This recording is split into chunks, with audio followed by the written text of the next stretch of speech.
When your partner talks to you and you don't hear what they are saying, but you feel what they are saying, that becomes the biggest obstacle. You are not supposed to feel what they're saying, because if you try to feel what they are saying, feelings are an indication of where you are, not of where they are. So your feelings are indicating you, they're an indicator within you. It's your thermometer of where you are, not where your partner is. So you end up talking to your partner saying, I feel you don't love me. I feel that you take me for granted. You are the one feeling that.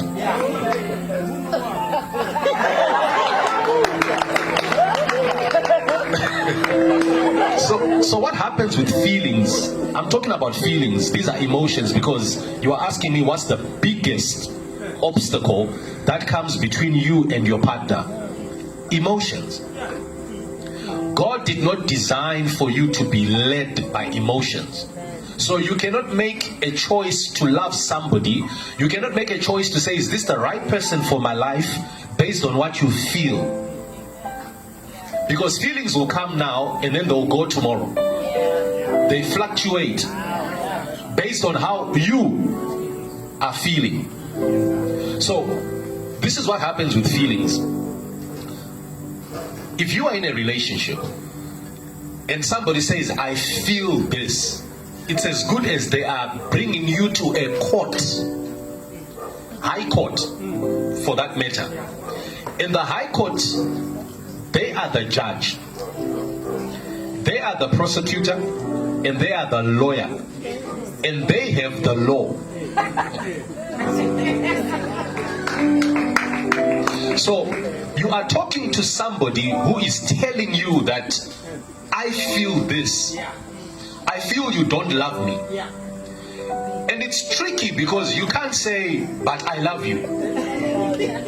Because the moment they say I feel, they are judging you, they are pronouncing you don't love me. That's what it is.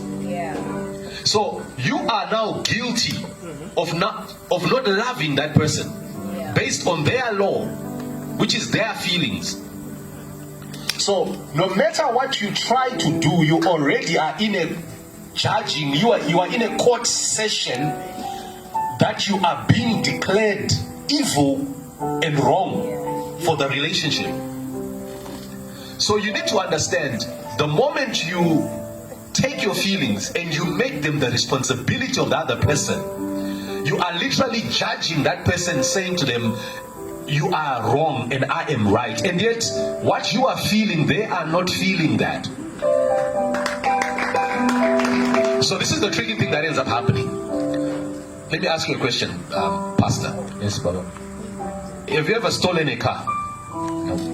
In your whole entire life, have you ever stolen a car? No. Now imagine the High Court of Botswana calls you on Monday and say to you, you are guilty, you stole a car. And yet I have. You know you've never stolen a car. How do you respond to that allegation in a court of law? You don't even know where to start, because there's nothing like that. If the prosecutor and the lawyers are saying you did, and the judge is saying you did, how do you answer to that? That's the scenario that most of you go through when your partner tells you, I feel you don't care. They are actually not saying to you, they feel they don't care. They are telling you, you don't care. You stole the car, and yet you know I care.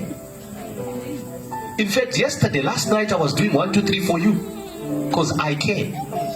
But today I'm found in a place being told of something that I haven't done, and everything, including the law in that place, is telling you you are guilty. So the moment you try to raise up your voice to say, no, but I care, or I didn't steal the car, that in itself is seen as rebellion and evidence that you don't care. So if your partner says to you, you don't love me, and you say, no, but I do, that in itself is also a sign to them that you don't love them. So the biggest biggest obstacle that you can ever face in a relationship, in a marriage, is when one person is operating based on their feelings.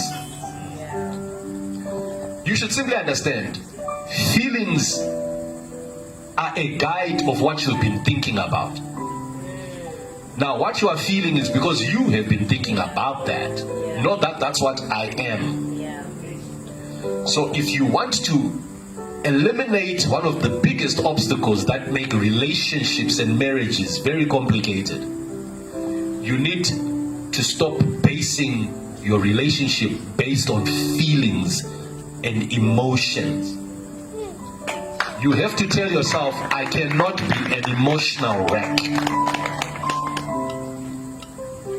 You have to go beyond just being so emotional every time. That's why you can never maintain a relationship. You date one and you date another. Why? Because you based it on emotion. That becomes the hardest, the biggest emotional, or rather the biggest hurdle to any form of relationship. And mind you, this will also, you can take it on into all your relationship at work, everywhere else. You cannot base relationships based on how you are feeling. You must be able to understand your feelings are for you. They are not for projection to your partner.